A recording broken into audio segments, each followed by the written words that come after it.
Real ladies are rare. There are two journeys. The first is that of the Don Juan. You thought you were the cool guy with your nice guy techniques or speech seduction strategies. When you heard, "Be a man," you thought, "What? I have a penis, do I not? Doesn't that automatically make me a man?" No, it doesn't. And when that realization sunk in, you began to see the root of all the troubles you had, not just with women, but with life as well. You began to see that most males were wimps who bent over for groupthink and refused to stand straight with their own conviction. Real men were rare. You resisted, you fought at the truth, but you realized that nature did have her own laws, and that your fate was to become a man, for you were not one. But there is a flip side to the Don Juan. It is a second journey that must be taken. While real men are rare, it should be no surprise that real women are just as rare. What? You protest this? Of course. Just as you fought the truth that real men were rare, and you weren't one of them, so do you fight the truth that real women are rare in the West, and you haven't been dating them. Just as your eyes began to pinpoint the real men from the wimps, now your eyes will begin to see the real women from the matriarchs, including both feminists and I'm a strong woman traditional gal. Just because a female has a vagina does not mean she's a woman.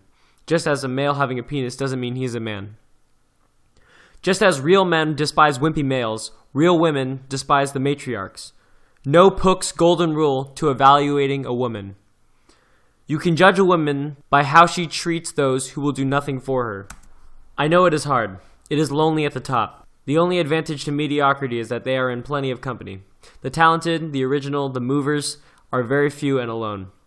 But since real ladies are just as rare, they are just as lonely and disgusted at the mediocrity that surrounds them. When you found out how rare real men were, the world changed before your eyes. But once you know how rare real women are, the world will change again before your eyes. But I don't like this new world, Pook. Bring back the old one. A world with real ladies rare is scary to me. I prefer the world where a female was considered a woman just because she had a vagina.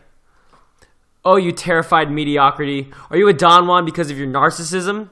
Those who want a life based on trueness, not killing time by playing ego-stroking games, will not see the first journey, the path to Don Juan, as a pleasure-filled narcissism-soaked walk to I am demigod to all.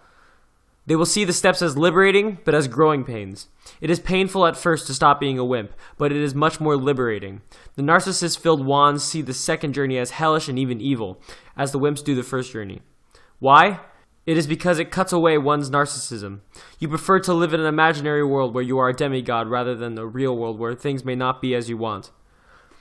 What does the nice guy, the speech seducer, the feminist, the strong woman matriarch all have in common? They are narcissists. The humble man is invincible to these delusions. The fool tries to affect other people's egos by tearing down or by creating envy, while the sage tries to keep his own ego in check.